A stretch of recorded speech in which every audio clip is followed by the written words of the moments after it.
మహేష్ బాబుతో 2 సినిమాల్లో నటించే అవకాశాలను ఓ స్టార్ హీరోయిన్ నో చెప్పేసిందట. యువరాజ్, అర్జున్ చిత్రాలలో ఆమెను ఎంపిక చేయగా ఆమె నో చెప్పడంతో ఈ అరుదైన కాంబినేషన్ కుదరలేదు.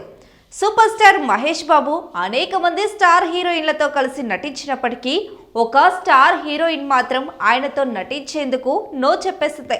దీంతో సిల్వర్ స్క్రీన్ పై ఒక అరుదైన జోడీ మిస్ అయింది.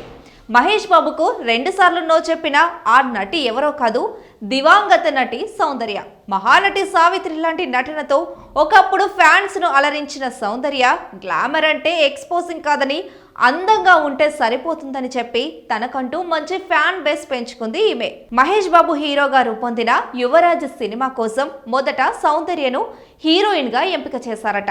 ఆ సమయంలో నిర్వహించిన ఫోటోషూట్ లో మహేష్ బాబు సౌందర్య పక్కన చిన్నగా తమ్ముడిలా అనిపించాడట. ఈ కారణంతో సౌందర్య ఆ సినిమాలో నటించడానికి నిరాకరించింది.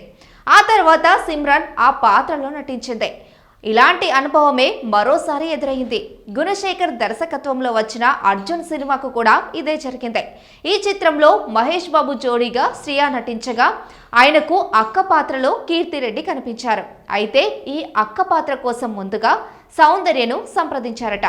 మహేష్ బాబుకు అక్కగా చేయనని సౌందర్య ఆ పాత్రకు కూడా నో చెప్పినట్టు టాక్. ఈ విధంగా సౌందర్య 2 సార్లు మహేష్ బాబుతో కలిసి నటించే అవకాశాలకు నో చెప్పేశారు. మొత్తంగా ఈ అరుదైన కాంబినేషన్ సిల్వర్ స్క్రీన్ పై సెట్ కాకుండానే పోయింది. ఇక అర్జున్ సినిమా విడుదలైన ఏడాదిలోనే సౌందర్య ఒక ప్రమాదంలో కన్నుమూశారు. ఇది మహేష్ బాబు అభిమానులకు ఒక తీరని కోరికగానే మిగిలిపోయింది.